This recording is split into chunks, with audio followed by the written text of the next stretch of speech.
బంగాళాఖాతంలో ఏర్పడిన అల్పపీడనం తెలుగు రాష్ట్రాల్లో ఎడతెరిపి లేకుండా కురుస్తున్నటువంటి అతి భారీ వర్షాలు తుఫానుగా మారే అవకాశం. వివరాల్లోకి వెళ్దాం. వాతావరణ పరిస్థితులను తెలుసుకుందాం. బట్ అన్నిటికంటే ముందు మీరు ఇంకా మన ఛానల్ కనుక సబ్స్క్రైబ్ చేయనట్లయితే వెంటనే సబ్స్క్రైబ్ చేసి పక్కన ఉన్న బెల్ ఐకాన్ కూడా క్లిక్ చేసేయండి.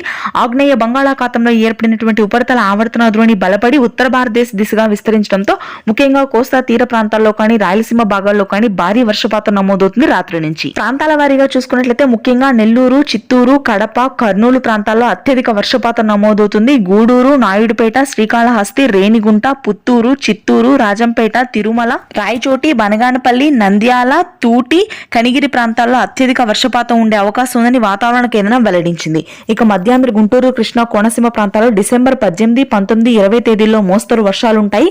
శ్రీకాకుళం, విజయనగరం, విశాఖపట్నం ప్రాంతాల్లో మాత్రం భారీ వర్షపాతం ఉంటుంది. ముఖ్యంగా భీమవరం, కాకినాడ, తెనాలి, విజయవాడ, రేపల్లె, చీలార, జంగారెడ్డిగూడెం, సాలూరు, ఇచ్చాపురం, పార్వతీపురం, మన్యం, మల్లూరు సీతారామరాజు, విజయనగరం ప్రాంతాల్లో అత్యధిక వర్షాలు నమోదవుతాయి. ఇక తెలంగాణ వ్యాప్తంగా పొడి వాతావరణం ఉంటుంది. దక్షిణ తెలంగాణలోని మహబూబ్ నగర్, గద్వాల్, కరీంనగర్, వరంగల్, వనపర్తి, వికారాబాద్, నాగర్ కర్నూలు ప్రాంతాల్లో మాత్రమే అక్కడక్కడ తేలికపాటి వర్షాలు నమోదవుతాయి. మినహాయిస్తే అన్ని ప్రాంతాల్లో కూడా తెలంగాణలో పొడి వాతావరణము, చలి తీవ్రత అత్యధికంగానూ ఉంటుంది. ఇది ప్రస్తుతానికి ఉన్న వెదర్ అప్డేట్.